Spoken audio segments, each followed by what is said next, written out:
एक दिन मैं मॉर्निंग वॉक पर गया था तो मुझे चक्कर आ गया, जो कि मेरी हेल्थ काफ़ी अच्छी रही है शुरू से ही, और मैं अपने सभी साथियों में काफ़ी एक्टिव और यंग माना जाता था। लेकिन मुझे जब चक्कर आया और मैं गिरते गिरते बचा, मेरे साथियों ने मुझे पकड़ा, इमीडिएटली उन्होंने मॉर्निंग वॉक से ही सीधा मुझे ले जाके ब्लड टेस्ट करवाया। ब्लड टेस्ट में मेरा हीमोग्लोबिन 5.6 आया, जो कि बहुत ही ज़्यादा कम है। So there Mr. Umashankar Kulshresht was referred to me by one of our gastroenterology colleague, and he seemed to be having a cancer of the pancreas.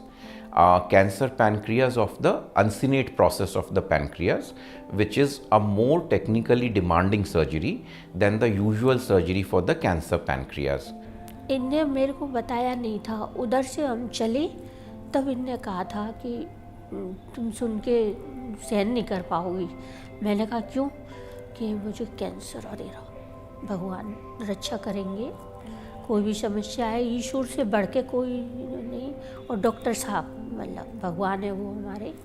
So he was appearing a bit anxious, as in India every patient who gets a diagnosis of cancer, he becomes anxious and the family becomes apprehensive. So initially, after initial discussions, we discussed him about the disease, the cancer which he is having, what treatment options he have. Then we discussed him what we are planning to do upon him. So finally, after these discussions, he was a bit calmer. Then we did all the investigations, pre-operative work was done. Doctor साहब बहुत नाराज़ हुए, उन्होंने कहा था कि नहीं, immediately today itself, not even tomorrow. मैं ये भी नहीं कहूँगा कि आप कल यहाँ से मूव करें, you move today.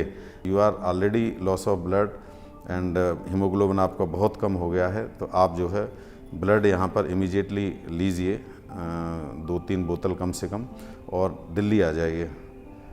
The surgery was a longish surgery lasting for about 8 hours. It was a complex surgery because the uncinate process of the pancreas is in close proximity to major veins and arteries that supply the small and large intestine. But we successfully took the tumor off these major vessels, and the reconstruction was done as per the standard guidelines. Post-surgery, he developed what is described as an intra-abdominal collection that was very well managed by our interventional radiology team, and in general he did well.